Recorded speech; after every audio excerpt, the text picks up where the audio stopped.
Jadi sekarang itu kan banyak lembaga survei lontong sayur. Apa itu? Maksudnya Jadi gimana? lembaga survei lontong sayur kan gimana yang bayar kan isinya.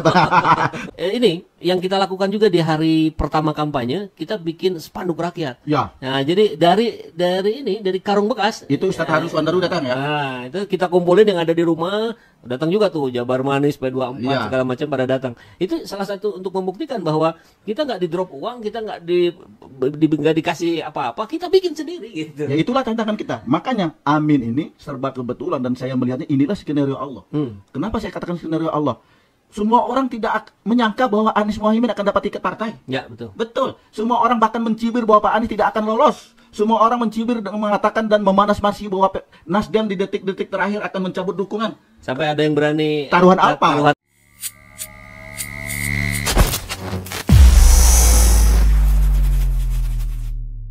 Jadi bicara mengawal suara itu bukan sekedar hasil pencoblosan dikawal ke lurah, kecamatan dan seterusnya, tapi justru dari hari ini gitu. Dari hari dengan, ini. Tadi dengan mendata. Jadi kita mendata. Kan, jadi sekarang itu kan banyak lembaga survei lontong sayur. Apa itu? Maksudnya Jadi gimana? lembaga survei lontong sayur kan gimana yang bayar kan isinya. Banyak yang bayar. Kan sekarang ayo teman-teman pendukung Anies, pendukung Mohaimin, Amin, ya, relawan kah, simpatisan kah, kita itu dengan kita kampasing politik itu secara tidak langsung kita melakukan survei politik.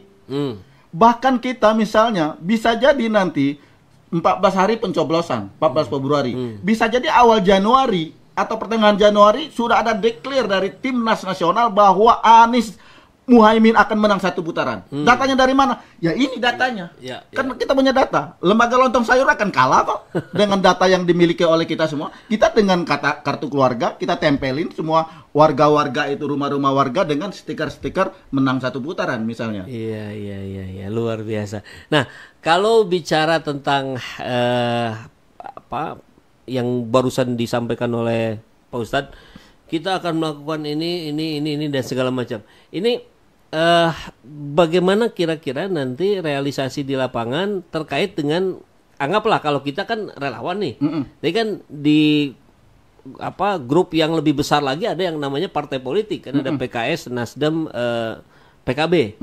Nah, kira-kira di lapangan proses tadi itu akan seperti apa? Jadi kerjasamanya. kita jangan berkompetisi dengan partai koalisi. Cara kerjanya partai berbeda dengan cara kerjanya relawan. Nah, biarkan saja gitu. Kalau misalnya jangan takut lawan. Saya barusan tadi lewat Jalan Soekarno-Hatta di Bandung. Setiap 10 meter itu kelihatan itu baliho sebelah ya, calon sebelah. Itu banyak kali gitu ya. Di Jalan Soekarno-Hatta bypass Bandung. Jangan takut dengan baliho. Oh, Amin nggak ada baliho. Itu tantangan bagi kita. Ayo kita penggalangan dana, bikin baliho sendiri. Jangan sampai nggak ada baliho, udah kita kasih baliho, minta lagi. Ada uang rokok nggak untuk masang baliho? Nah, kacau lagi itu. Katanya minta baliho, udah dikasih baliho, minta uang rokok. Lah, kita ini pejuang, pejuang penggerak perubahan gitu. Kalau kita memang betul-betul pejuang penggerak perubahan, ayo kita sekarang lah, waktu sisa 75 hari ini kita berjuang, bertempur yang sebenarnya untuk perubahan, untuk Indonesia yang lebih baik dan bukan untuk kita, untuk anak cucu kita.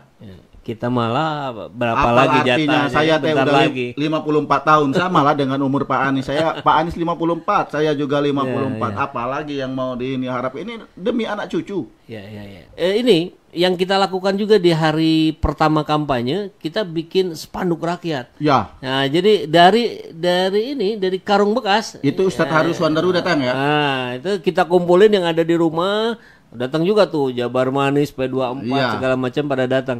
Itu salah satu untuk membuktikan bahwa kita nggak di drop uang, kita nggak dikasih apa-apa, kita bikin sendiri gitu. Ya itulah tantangan kita. Makanya Amin ini serba kebetulan dan saya melihatnya inilah skenario Allah. Kenapa saya katakan skenario Allah? Semua orang tidak menyangka bahwa Anies Mohaimin akan dapat tiket partai. Ya, betul. Betul. Semua orang bahkan mencibir bahwa Pak Anies tidak akan lolos. Semua orang mencibir dan mengatakan dan memanas-masi bahwa Nasdem di detik-detik terakhir akan mencabut dukungan. Sampai ada yang berani taruhan Alphard. Taruhan Alphard. Iya, taruhan Alphard. Ceritanya nggak ngasih ya? Nggak ngasih. Jadi kan ya artinya sekarang kan terbukti. Kita ambil contoh lah gitu ya. Buktinya Pak Anies lolos dengan bersama Gus Mohaimin. Terus setelah itu kan kita lihat oh ya nanti goncang lagi segala macam. Ini membuktikan bahwa memang ada skenario Allah di balik pencalonan Anies Muhaimin. Jadi tidak bisa diintervensi oleh manusia. Kita menyangka bahwa ini nggak lolos, Allah punya skenario lain. Kita detik-detik terakhir sebelum deklarasi di akhir bulan Oktober itu kan kita dengar sendiri. Bahkan sekarang secara kebetulan juga siapa nyangka sih singkatannya Amin? Amin itu kan adil, makmur, Indonesia untuk semua. Ini kan singkatan yang di luar skenario. Iya. Jadi jangan dirubah substansinya. Ini sekarang bagaimana gagasan dan ide untuk Indonesia, Indonesia maju, itu Indonesia baru dengan kebaruannya itu di 2024 itu harus dibukti. Jangan digeser dengan isu gemon. Nah, baru saya mau itu bukan substansial itu, pengalihan dari tidak punya gagasan, tidak punya karya, tidak punya narasi. Saya kira rakyat sudah cerdas. 9 tahun dulu kita pernah ingat dengan wajah Endeso. Ternyata wajah nipu. Kan gitu.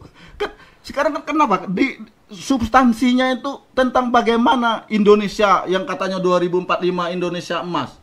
Atau Indonesia yang adil dan makmur itu seperti apa? Ingin seperti apa kan gitu. Digeser ke dulu wajah Endeso, taunya menipu rakyat misalnya kan gitu. Jadi hal-hal yang substansial itu digeser dengan hal-hal yang tidak substansial. Saya kira rakyat sudah cerdas. Kalau dulu mungkin rakyat terpesona.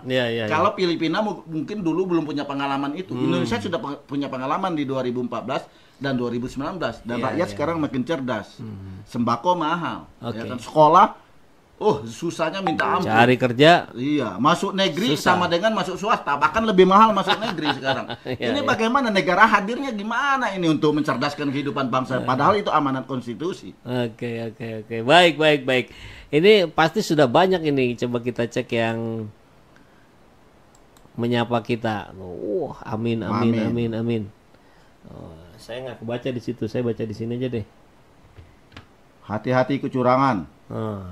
Jokowi, hati-hati kecurangan Jokowi yang membabi buta karena dia sudah kalap, tidak mau kalah menggunakan segala cara. Ngeri. Jawaban dari kecurangan itu seperti kata saya tadi, ayo teman-teman, sisa 70 hari lagi, nggak usah sibuk membicarakan paslon lain, sibuklah dengan diri kita sendiri, yaitu apa? Kita terjun ke TPS, kuasai TPS kita, ayo sama-sama kita kawal suara Pak Anies, agar yang konon kabarnya di Makassar itu 1,1 juta kan.